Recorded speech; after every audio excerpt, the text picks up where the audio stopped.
Hi అండి, అందరికీ నమస్కారం అండి. శ్రావణ శుక్రవారం అందరికి శుభాకాంక్షలు అండి. ఈరోజు పప్పుల పొడి అడిగారండి మా నన్ను, అది రెసిపీ చూపించండి అని చెప్పారు. అందరికీ వచ్చండి, కానీ రాని వాళ్ళకి చూపిస్తున్నానండి. ఎండుమిరపకాయలు అండి, ఒక 20 ఎండుమిరపకాయలు, శనగపప్పు, తినే శనగపప్పు, కొబ్బరి ఒక అర ముక్క ఉంటుందండి, బాగా అంత తీసుకున్న తురుము బట్టి పెట్టుకున్న 2 చిన్నులపాయలు, రుచికి తగ్గట్టు ఉప్పు అండి, జీలకర్ర, ఇవి మొత్తం మిక్స్ చేద్దామండి. ఇదిగోండి మిక్సీకి వేసాను, మిక్సీ వేస్తున్నానండి. ఇదిగోండి ఇలా మెత్తగా పౌడర్ వేసుకున్నాం, కచ్చపచ్చగా మరీ మెత్తగా కాదు. చిన్నులపాయలు పొట్టుతో సహా వేస్తున్నాను చూడండి. నేను ఈ పొట్టే టేస్ట్ అండి, బాగా చాలా రుచిగా ఉంటుంది. 2 గడ్డలు వేసాను చూడండి, ఒక తిప్పి తిప్పుతా ఉంది. ఇదిగోండి పొడి అయిపోయింది.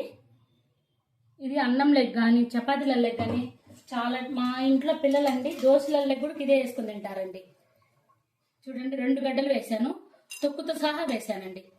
చాలా మంచి స్మెల్తో ఉందండి. ఇలా ఎండుమిరపకాయలు వేయడం వల్ల మంచి రుచి వస్తుందండి, మన కారపొడి కన్నా మంచి రుచి వచ్చింది. ఇదిగోండి ఇంతేనండి, సింపుల్గా అయిపోయింది. వేసుకుంటే అయితే 5 నిమిషాల్లో. నచ్చితే లైక్ చేయండి.